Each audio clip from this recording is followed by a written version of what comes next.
kepada Allahnya, kepada janjinya, kepada jaminannya. Jadi masalah kita itu adalah lambat ingat ke Allahnya, kemudian jarang ingat Allah, dan ragu kepada Allah. Itulah sumber masalah hidup kita. Namanya L, lemot, J, R. Terserahlah sesuka saudara ringkasannya apa. Sedang malas ngarang. Jadi siapa yang bakal menikmati hidup ini? Yang cepat kembali ke Allah dalam apapun.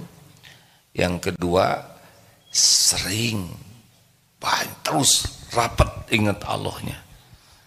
Yang ketiga, yakin. Kenapa sih yakin? Lah kan yakin itu yang membuat orang bisa mantep.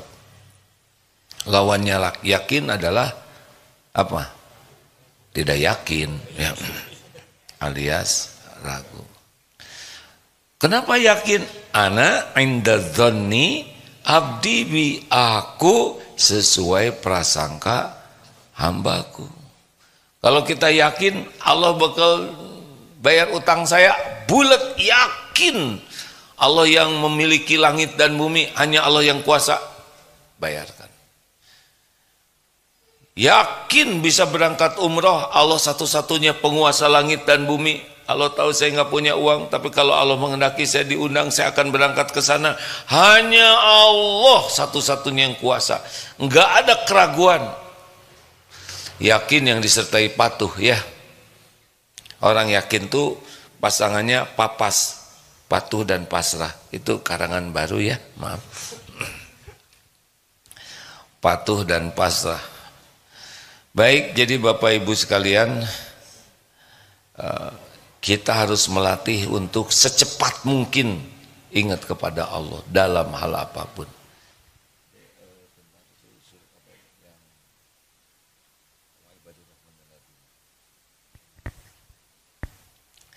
Kali ini yang harus kita latih cepat ingat Allah itu adalah ketika menghadapi sesuatu yang jengkelin. Ya, tahu jengkelin siapa?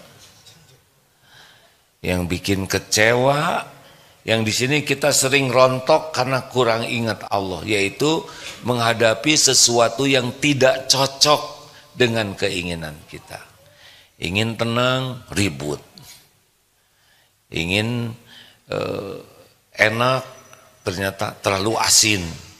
Atau barusan pas lagi sahur, berapa menit lagi sahur, ternyata 8 menit baru persiapan adzan hadirinnya.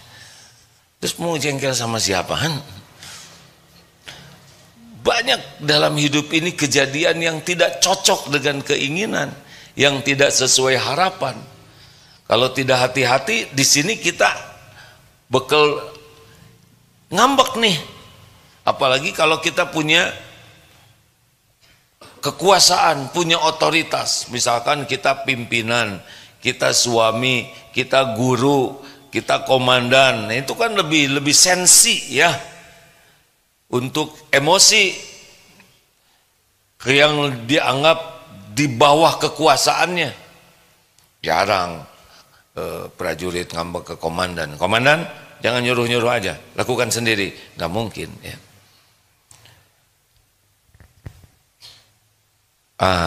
Harus bagaimana? Ya, amalan yang tadi.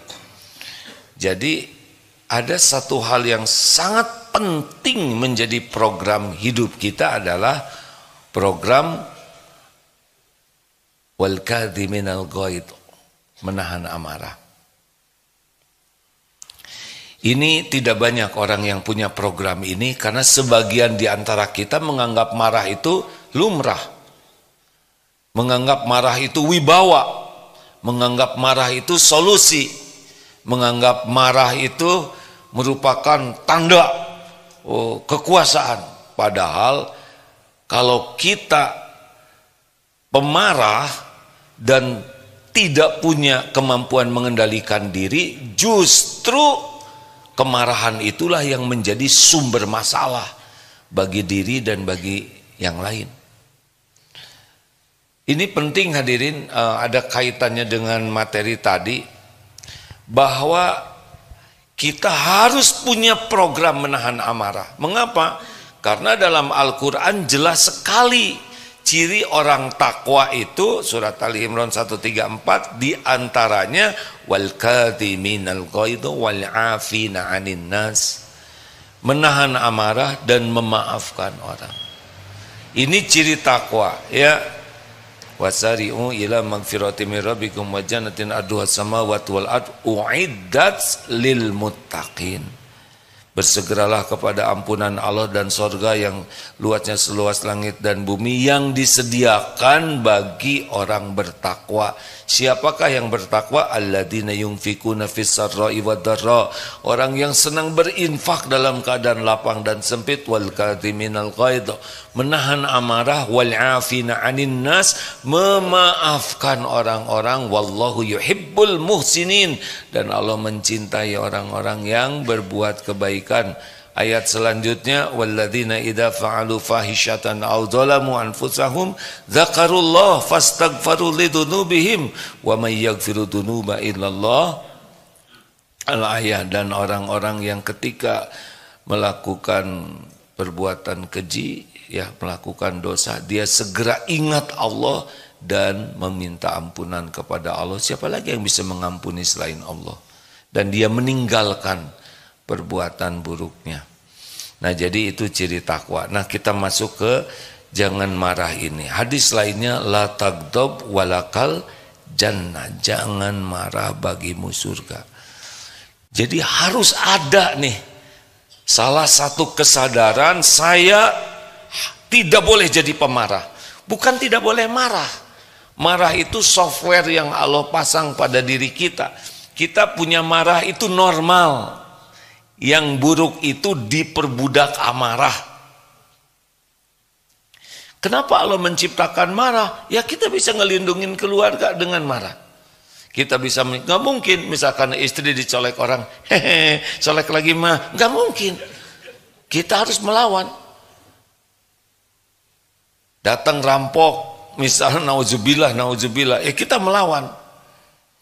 Atau dalam membela agama, ada marah dengan niat yang benar, dengan alasan yang benar, marah dengan cara yang benar, insya Allah amal soleh.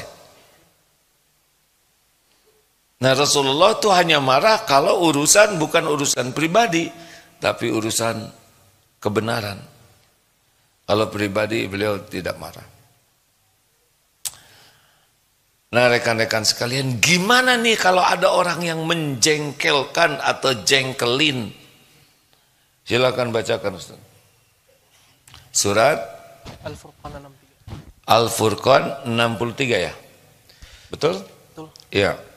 A'udzu billahi minasy syaithanir rajim. وعباد الرحمن الذين يمشون على الأرض هونا وإذا خاطبهم الجاهلون قالوا سلاما. Adapun hamba-hamba Tuhan yang Maha Pengasih itu adalah orang-orang yang berjalan di bumi dengan rendah hati, dan apabila orang-orang bodoh menyapa mereka dengan kata-kata yang menghina, mereka mengucapkan salam. Tenang, bacanya tenang, ya. Dan apabila dan hamba wa ibadur rahmanil ladzi, dan hamba-hamba Allah yang Maha Penyayang itu, ibadur rahman ialah orang yang berjalan di muka bumi dengan rendah hati. Jadi tidak petantang-petenteng, tidak merasa, tidak ada ujub dengan diri. Dan ini menarik nih. Dan apabila wa idza khatabahumul jahiluna qalu salama, dan bila orang-orang yang jahil itu berkata kepada mereka, orang-orang jahil di sini, ya, bodoh itu yang dapatkan ilmunya adalah orang-orang yang tidak bisa mengendalikan diri, yang ngomongnya tidak terkendali. Itu bisa siapa aja tuh. Bisa orang-orang yang preman di jalan, atau siapalah yang celetak-celetuknya nggak enak, tapi bisa juga pendamping hidup.